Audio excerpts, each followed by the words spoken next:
If you mention organised crime in Sydney, the names Hamzi, Alameddine and the Comanchero might come to mind. The name Haouchar has flown under the radar for a long time, though not anymore. Bilal Haouchar is now at the centre of Sydney's underworld. He's been described as one of the most ruthless men to ever walk Sydney's streets. From the inner western suburbs of Sydney to controlling $1 billion organised crime network from his mansion in Lebanon. This is the story of Bilal Haouchar.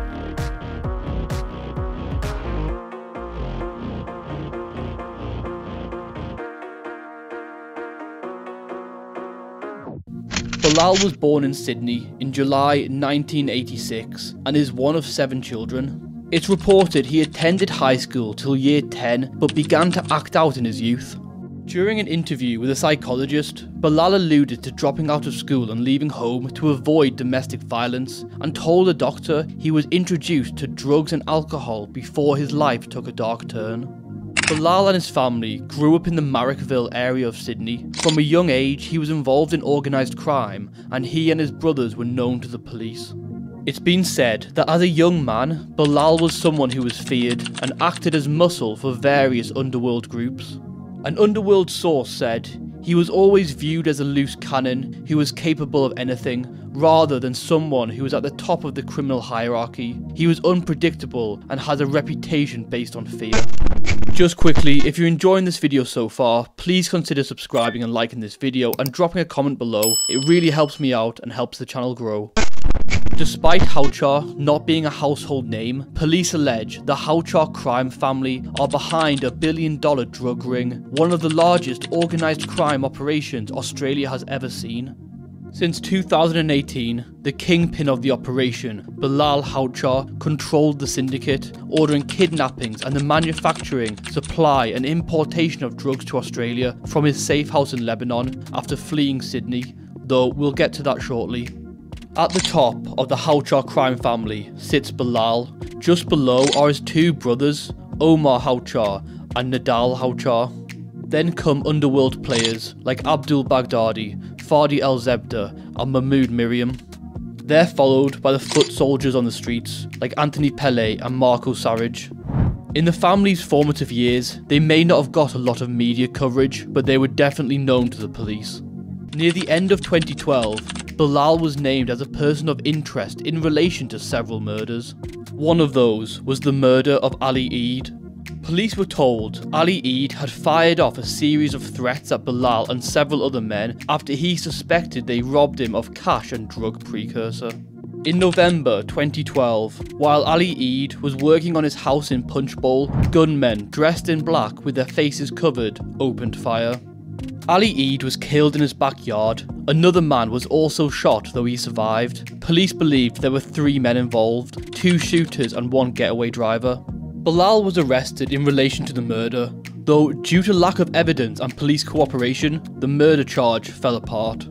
However, Bilal did plead guilty to being an accessory after the fact to the charge of murder. It was said that Bilal disposed of the clothes worn by the shooters. Bilal's defense lawyer pushed for a jail term no greater than 3 years, with the judge noting Bilal had already been in custody for more than 3.5 years over the killing. Bilal was sentenced to a 2-year good behaviour bond and was released from prison in 2018. A good behaviour bond was a type of non-custodial sentence which involved the condition of the offender's good behaviour for a set period. However, this has since been abolished from Australia's legal system. While in custody, Bilal was visited by close friend and underworld associate Reynold Glover. These visits were recorded by police on a hidden camera and played a crucial role in the arrest of Reynold Glover and Bilal's brother Omar Haouchar. Be sure to watch my video on Reynold Glover for the full story. In custody, Bilal told a psychologist, "I'm fed up, I'm 31 and haven't achieved anything in my life." Though he was also recorded in a secret jail recording, telling associates he was jealous of others in the Sydney underworld who became rich. He said, "I live the fast life, bro. You know why all these C's are millionaires? It's cause they make the break for effing 15 years. Don't come to jail once. Yous would all be millionaires if you didn't come to jail. The only thing that stops us is we come to jail because we're violent." After being released from jail, Bilal was paranoid that people were out to get him. This resulted in Bilal and 2 other men kidnapping a man in Maryland in July 2018. Police say the victim parked his car on a street near where Bilal was at 1:35 AM, switched off his vehicle and laid his front seat back.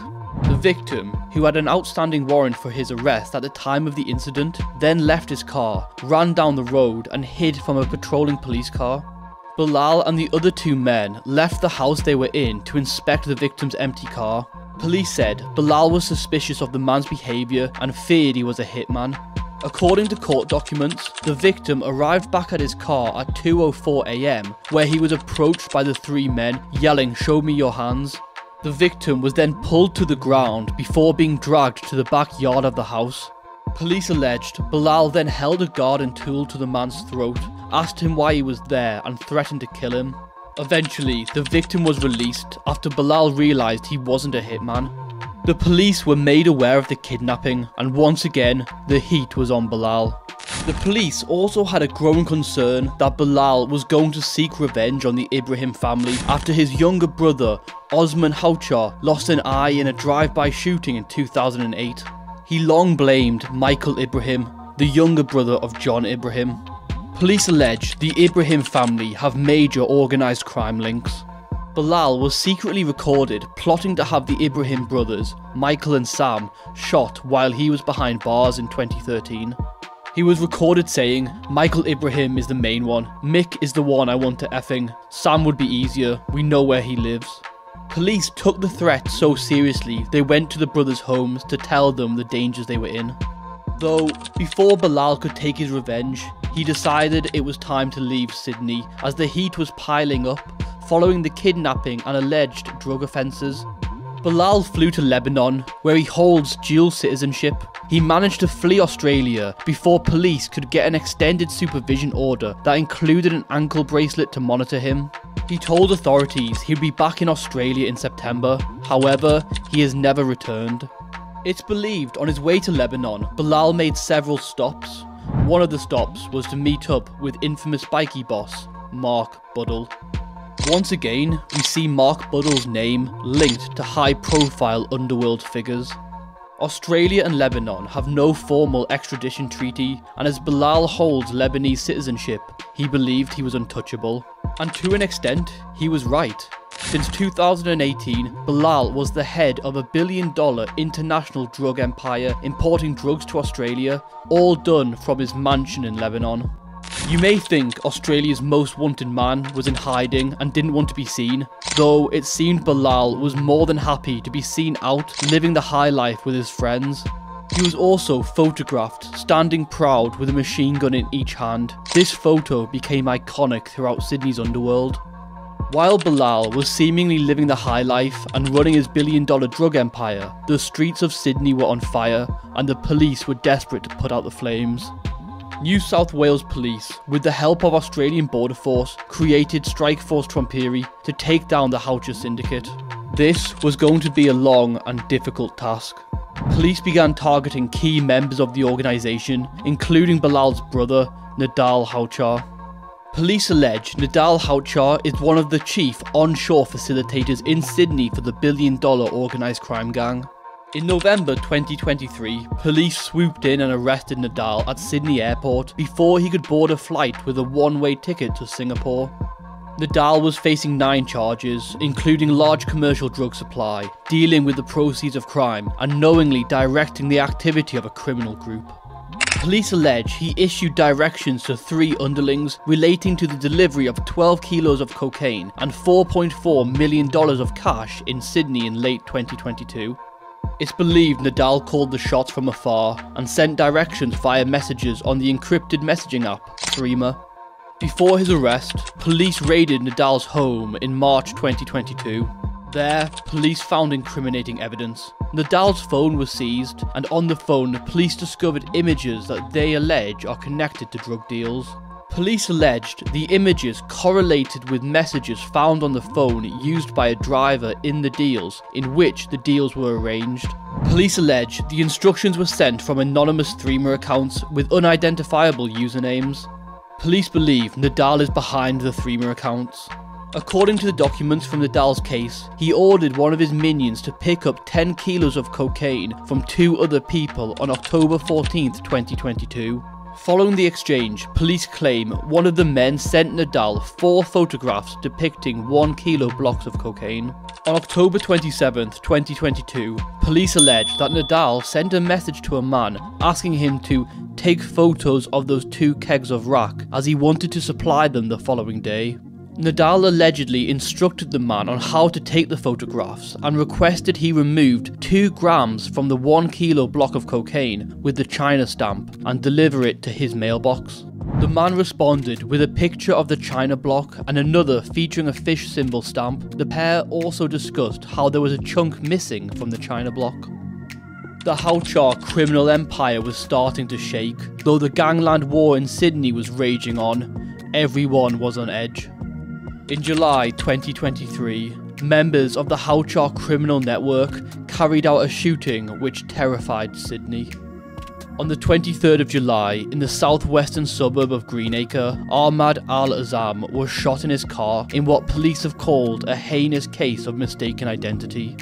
Ahmad Al-Azam died 4 days later in hospital. 2 other people were also shot. One was left with life-changing injuries. All 3 victims were wrongly targeted and had no links to Sydney's gangland war. Detectives quickly determined the killing was tied to the Haouchar gang, who they say carried out the attack in belief a rival gang, the Comanchero, were planning an ambush. It's believed the Haouchars and the Comanchero MC have an ongoing dispute. Police say the shooters made no effort to determine if Ahmad Al-Azam or the other victims were linked to the rival gang. Police knew they couldn't let this murder go unsolved. After a 5-month investigation, 8 people were arrested in simultaneous dawn raids across Sydney. Among those was Haouchar foot soldier Marco Sarrage. Police allege the man who pulled the trigger was Anthony Pele, who has since fled overseas. Several months after the shooting at Greenacre, on October 25th, Haouchar gang member Abdul Baghdadi was shot at by a suspected hitman believed to be hired by a rival gang. At least 6 shots were fired at Abdul, one of which hit him in the ankle. After this, Abdul decided he better get out of Sydney and flew to Lebanon to join Bilal, where he thought he'd be safe. Little did any of them know, the walls of their supposed safe haven were about to come crashing down. After a year-long international police investigation, the moment had finally arrived. On the 25th of November 2023, Bilal was sitting in a Lebanese casino with Abdul Baghdadi and another associate when local authorities swooped in and grabbed him. Several days before Lebanese police arrested Bilal and his associates, New South Wales police started knocking doors down. A 450-strong team from Strikeforce Tromperi arrested 24 people through 37 search warrants across Sydney. Those arrested face a total of 69 significant charges, ranging from driving offences to the distribution of large amounts of prohibited drugs. Among these was Fadi El-Zebda, who was charged with large commercial supply of methamphetamine oil, which is used in the production of crystal meth. Across the year-long investigation, police seized 25 firearms, more than 60 dedicated encrypted criminal communication devices, nearly $1.5 million in cash, $2 million in cryptocurrency, a Lamborghini, over $3 million worth of luxury watches, drug manufacturing equipment, and 2 tons of drugs with a street value upwards of $130 million, all of which they allege to be connected to the group. It's unsure if Bilal will be brought back to Australia, wanted on kidnapping and drug offences, though at the time of this video being made, he's being detained by Lebanese law enforcement. It's been reported the Haouchar organisation believes someone from the gang has turned police informer. In police documents, there's mention of a civilian witness who has been party to some of the drug deals. The reason they're called a civilian witness is because they're giving evidence to the police and they're not an undercover police officer, so it's most likely another criminal has rolled over and become a police informer. The police documents outline allegations of certain drug deals that Bilal's crew is accused of being involved in. It turns out, the people alleged to have been there can remember who was at the meeting. And by process of elimination, they think they can remember who the civilian witness is. It's likely the civilian witness has played a significant part in the dismantling of the Haouchar organised crime group. Police sources said, in recent years, the Alameddines, Hamzis and Comanchero have taken all the headlines. The crew Haouchar allegedly runs had flown under the radar, but that came to an end on Tuesday and Wednesday as more than 400 police raided dozens of homes across the city and suburbs. It's reported police used blockchain specialists to trace over $1.5 billion worth of cryptocurrency transactions made by the gang. Assistant Commissioner Michael Fitzgerald said, "This has been a 12-month intense investigation into a criminal network that emanates out of Lebanon. The syndicate had plagued Sydney for the last decade while having tentacles throughout New South Wales. They will no longer be a problem." New South Wales Police said the operation had sunk one of the most powerful organised crime networks in Australian history, which was linked to the movement of over $1 billion through firearms, drugs, tobacco and money laundering offences. However, while the Haouchar crime family have been dismantled, there are still other conflicts on the streets threatening to boil over. As we see so often in the underworld, once a power vacuum is created, there'll always be another group looking to step up and take control. This brings us to the end of the video, though I suspect this is going to be an ongoing story. Let me know what you think below in the comments. As always, if you've made it this far, thank you so much for watching. Till next time, take care.